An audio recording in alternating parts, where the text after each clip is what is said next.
Among the myths that just won't seem to die is that a police officer must, upon a direct question, admit that he's a cop, and that cops aren't allowed to drop their bloomers on the job. I know, disappointed to find out the truth, right? But just how far undercover can a cop go? In England, a man named Bob Robinson wooed an animal rights activist named Jackie. He took her virginity, he got her pregnant. He told her he loved her. And he was there when their child was born. The only problem was that he was Bob Lambert, a long-term undercover officer investigating the activist. 2 years after their son was born, the man disappeared. Well, actually, reassigned would be more like it, but you get the idea. It wasn't until 30 years later that Jackie found out that her soulmate was a cop. It ended up costing the Metropolitan Police £425,000 sterling. Hey, kids need to eat, you know. Too far. Well, then where does the line get drawn? The Supreme Court has held that the use of deception is a vital law enforcement tool, giving its imprimatur to police, lying to people in order to nail them.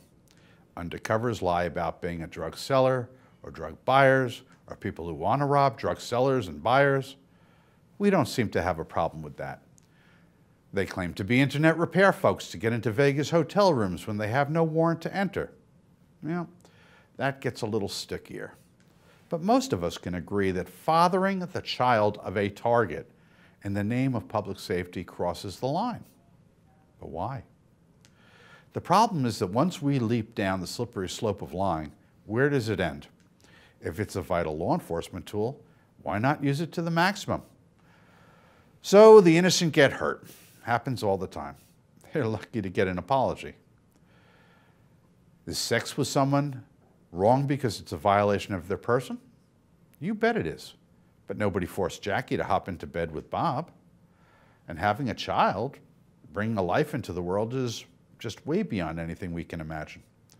Think of how this child must feel. Father's Day is going to be special. But none of this does us much good in deciding where the line ought to be drawn. The problem begins with the courts endorsing deceit. Does it work? Absolutely. But if a little deceit is good, a lot is better. And therein lies the problem. There is no doctrinal basis to say, enough is enough.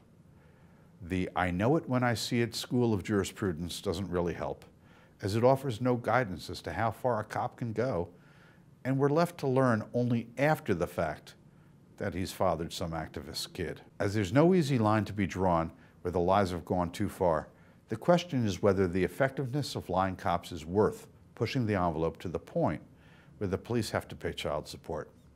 If not, then we need to rethink the efficacy of judicial approval of cops lying.